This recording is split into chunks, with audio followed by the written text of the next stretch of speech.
Hello class. So this is the second video for workplace application number 1, and this is going to be on work practice exercise number 2. Hopefully you've already watched the video for practice exercise number 1 for workplace application number 1, because if you haven't, you should review that first because there's some things I'm going to assume that you already know. So let's get started. So this one is a little bit more complicated than the workplace application practice number 1. So here we are. Hopefully you've reviewed this. If you haven't, please stop the video and go read this on your own. The practice exercise number 2, so you'll know what I'm talking about because I'm assuming that you've read this. So here we are. You're Kelly Jones, and you're writing to all your employees, and we're starting off with Happy New Year. Okay, great. But that's not very good subject at all. And then we have all this information. I can't make any sense of it, and far too often we see a lot of emails like this. So we have to use good business writing skills and techniques. So let's put this to work. So who is the writer? Who's organizational role? Kelly. We talked about it. Who are we writing to? All employees. All right. So bottom line of this message. Hopefully you have tried to figure this out before I'm going to say it. But the bottom line of this message is that all employees will be receiving a bonus equaling 10% of their regular monthly salary. So that's going to be key, right? 10% of their regular monthly salary. So it's not just a 10% bonus, because there's a big difference between a 10% bonus if you're making 100 grand and your monthly salary that's maybe 4 grand, right? So make sure that's included. Sometimes people have left that off in the past, or just, attention to detail is going to be key. So again, we want to cut anything that's not important, and we want to cut the fluff, as I was saying at the end of the last video, and get down to the point and make sure that this is as easy to understand as possible.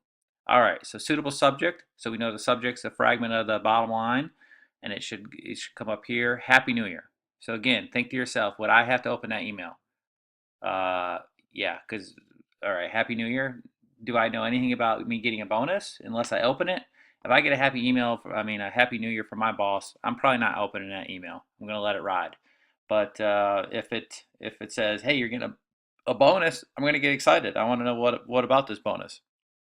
So you want to include something about, employee bonus payment, 10% of monthly salary. If you said employee bonus 10%, then you're going to lose points because that doesn't include all the imperative information that needs to be included. So make sure you think about that. All right, what is next here? Oh yeah. So now I actually give you this again. Be aware that on the actual day of the workplace application, I'm not going to do this. I'm not going to give you the audience and purpose. I'm not going to give you the content. I'm not going to give you the style, the application.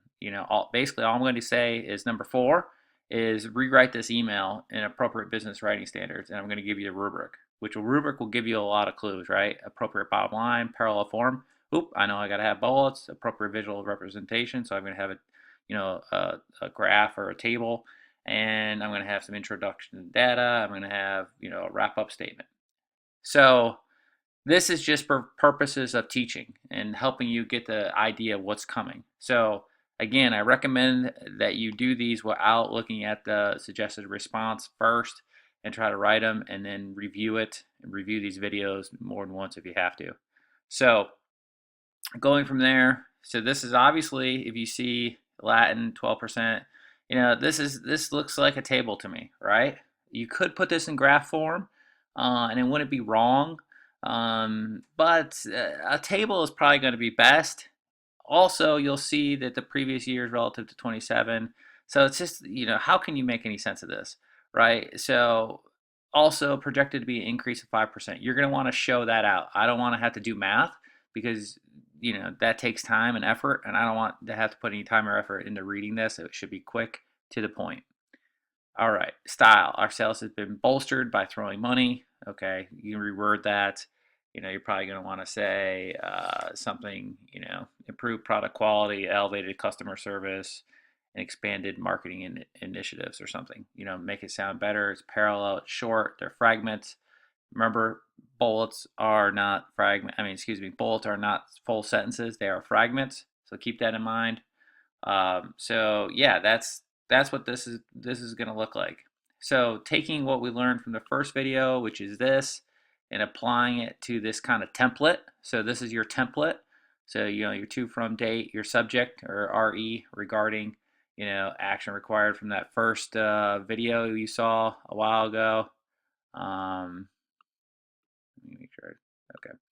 So to type that in, here we go. Let's start looking at this. So let's fill it in.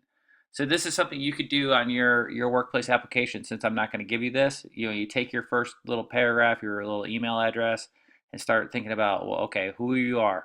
Okay, good. Audience analysis, who they are. And then you'll know, okay, what's my purpose for writing? They'll let them know that they're getting a 10% bonus of their monthly salary. Okay. All right. How do I shorten that? So I get my bottom line first, and then I get my subject and I make it into a fragment, making sure I include all the relevant and important information. Employee bonus payment, 10% of monthly salary. Ooh, that's exciting. I don't have to open it. Remember, that's my goal for my subject. All right. So then I come down here. Yep, I put it into a nice table because now I can let it read from left to right. Usually in business writing, you put the most recent year or projected year to the left, and then it goes down the other way because you want to know the results first. It's reverse chronological order, so that's appropriate. You'll see here that I do the math. I add in instead of just saying and putting like a asterisk down here, which some students has done in the past and said like, oh, this is 2014 projected 5% growth. No, do the math for me so I can see it and go along there. Ooh, excuse me. So there's the table. Like I said, a graph would have been okay, but sometimes less complicated is a table, and thus I usually use tables unless it's a lot of information, a lot of data points, and then I'll use a graph, but almost always I'm using tables, especially if it's 3 or 4 data points, corresponding with another 3 or 4 or 5 data points over here with the region. All right, so now here's my intro to data right here. As a result of our sales performance, our improved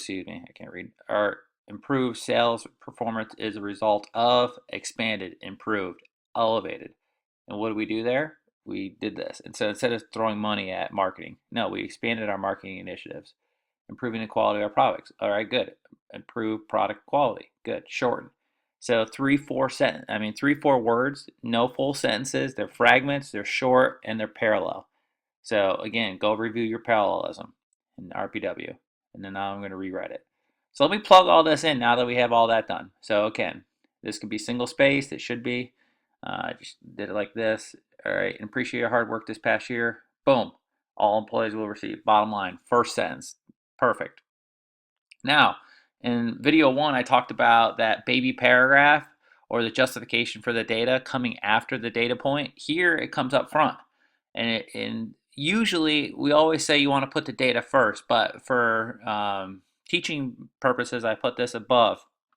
Because sometimes, you know what, it's okay to put this little baby paragraph, and by baby, I mean like 2 or 3 really short sentences that just give that extra piece of information that doesn't really isn't really included in the bottom line. It's not really included in the data points. We don't really know where to put it, so we're going to have 1 or 2 sentences, tops 3 sentences that are going to make up that baby paragraph that's going to go before or after that first data point. But usually, like I said, the data point you should have that first. But this is a case where it could be appropriate to put this baby paragraph before. And so the company performed very successfully in 2013. I don't like this, but this is again very successfully. What does that mean? Give me some numbers. You want to quantify everything, just like in the RPW homework. Quantify everything. So what does very successfully mean? So that was an opportunity to quantify it. All right. Excuse that email. Here we go. Revenue growth was experienced in all markets in which we operate. Well, that's good. So good. Now I want to tell you about that. Following is the summary intro to data. Here it is. Okay. Now my data point. I've already created my table. Now that I know that we had the actual and projected revenue growth, now I know what that is. I can see it. I can visualize it. Again, I didn't write out a whole paragraph like I did over here. Like, who can read this? Now I can see this, visualize it, info point, infographic, excuse me.